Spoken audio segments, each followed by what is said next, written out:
Just looking here at the barbecue. Looks like it hasn't been a fire lit in this in a very long time. Looks like it hasn't just been made by random bricks, it has been mortared. It leads me to think it was part of the original premises. But if we go along here, according to Gary, this is where Stella Patron used to walk through from her property, which is pretty much up there on Alamein Track, so she could come and do housekeeping and clean up after the parties on the weekend.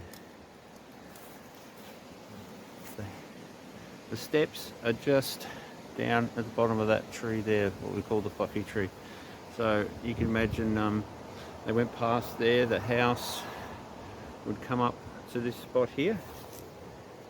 It's a fairly large house, and this is probably where they just come out, stepped out the backyard, maybe hung their clothes to dry out, I don't know.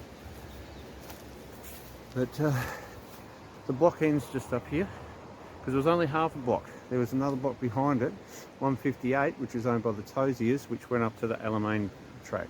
Well, in those days it was called Alamein Avenue. It wouldn't take much,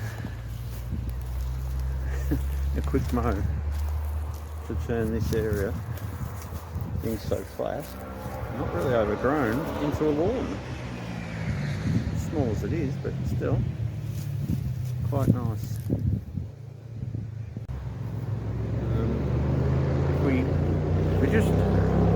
This is the barbecue area, or what we like to call the barbecue area. If we come along here, we can still see more stacked rocks, which I assume maybe that was just the boundary. We'll get a bit closer. You can see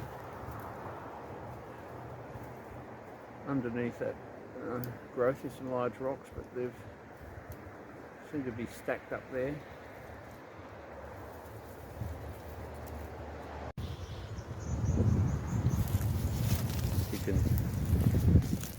We're at the front of the property, and you can see that hedging underneath the logs. You come here, you can see that colour, like a render, and it's mainly painted, assuming this was the edge of the pool. And if we go up here, it still continues on to this section here. These two pipes, which may have either been overflow. The end of the property is pretty much another 2 feet over. Very busy road lately, and you can see how high we are up here, and if we just go another, I don't know, 20 metres that way, it's quite flat and it's quite easy access. Yeah, quite interesting. There's a rebate there, and if we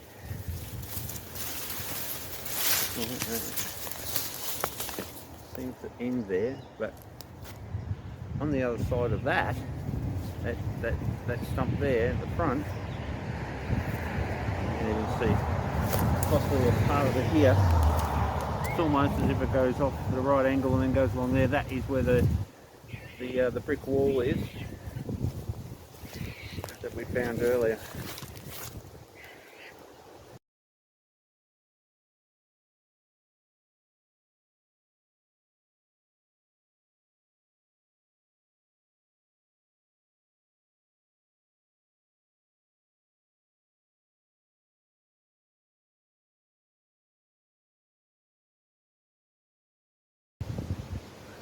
Up there's the steps, where we found the steps, and just down here in this section, which we think might be the part of where the pool was, there seems to be a lot of debris, lots of just random bricks that have been buried here. Kind of also leads to our theory that maybe they used the pool to just dump a whole heap of you know, loose stuff at the end when they were clearing the side up, and just filled it in the pool and then put a bit of fill over top of it. But the big mystery is why didn't they take those steps out? You know, that little bit of pillar and the flat area up there. It's odd. I can understand why they've left that part where the beam is, where we think the end of the pool is, probably just as extra I don't know, strength in the batter, so the road wouldn't collapse. Or, I mean the ground wouldn't collapse onto the road. Something to ask the question, I suppose. Just coming down now to where that brick wall is, which isn't visible on Google Maps, which is surprising. You can see it up there, quite lovely, and the beam starts just where that tree is, that stump. On the other side, so but this area here, down here, that used to all be retaining wall where cars could park in front of. So I'm pretty sure that that is not part of the original retaining wall, but maybe something to help support the concrete in-ground pool.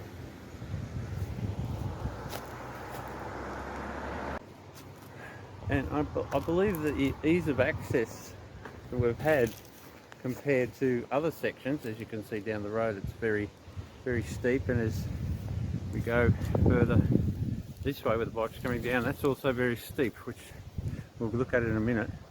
I think this has been a lot more of a easier angle, because that's where the path went. So as they went up here with excavators, bulldozers, they used the path as a gentle incline as they ripped it up. So there was no need to really repair it back to what it was. Now, according to the old brochure map, this was where the western border of Lot 164, where the Robinsons lived. As you can see, it's also very steep. So it's a bit weird that I wonder which way they come in to clear this site. There seems to be nothing here. There is a flat part up there. If we go a little bit further, I'm not sure if you can see that. Okay, this is the one that the Yardleys, is it? Flattened and built the steps.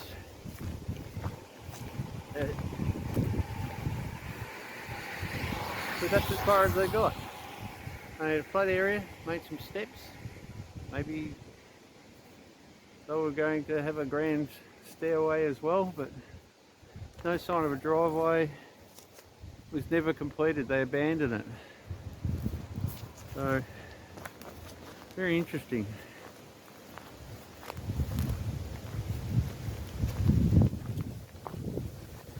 This is more like the last few times I've come. Crawling up here is really hard, and you feel like you're taking your life in your hands. Whereas walking into the Meisels house was quite easy. This, by comparison, is a nightmare.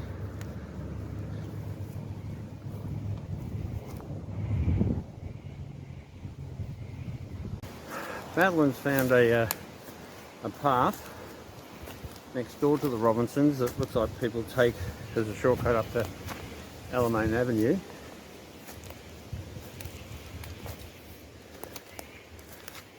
Actually not bad. And now we're actually on the Robinson property.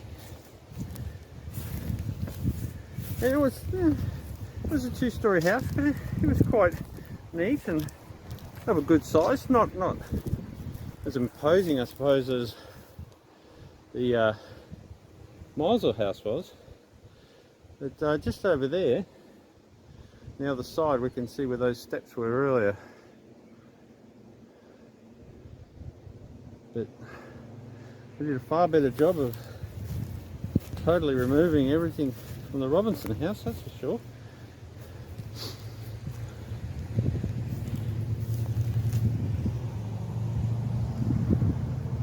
It's a bit of a flat area, but seems to have just the ground settled over time. There's a bit of brick over there, so I might have a look at that as well. But yeah, this house, both houses, the Meisel and the Robinson house, was visible from Pope House, which is pretty much up there in a straight line. Pity they never had any of the Meisel. We've only got that one photo of the Meisel house.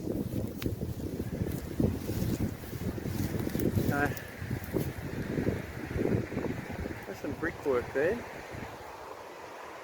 But, pretty much I'd say that's not part of Robinson's house, but just part of what the Yardleys made to level up their land. Just looking around, doesn't seem to be any trace of any kind of debris that might scream, I was a house here once. This is a pity. It was fibro and weatherboard or wood, so it would have been pretty easy to dispose of.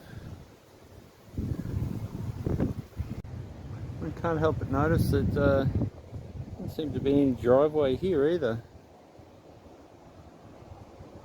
on the frontage. Makes you wonder where was the point of entry for all the demolition crews.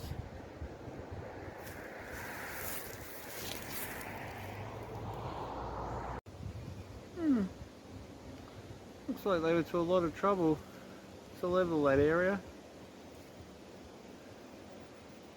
All the rocks are being collected and put together.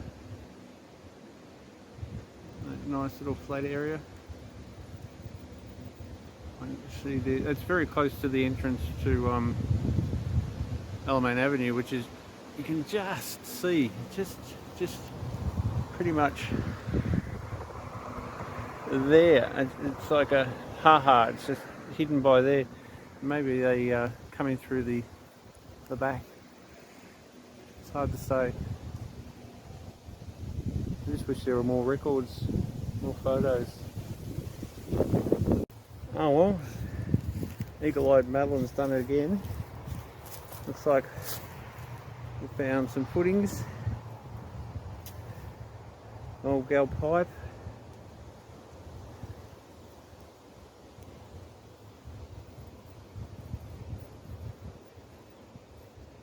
Yeah, to give you an idea, see where that gentleman's walking now. That is where Alamein track is, so it's not too far up there. As you can see, we've got remnants. Looks like could be a pit. Don't know. There we go. We've got stormwater, sewer, and some gel pipes. More concrete. Bit of stonework. Pretty much lines up with where the house was. If we look down there, there's the marker for the property, the signpost.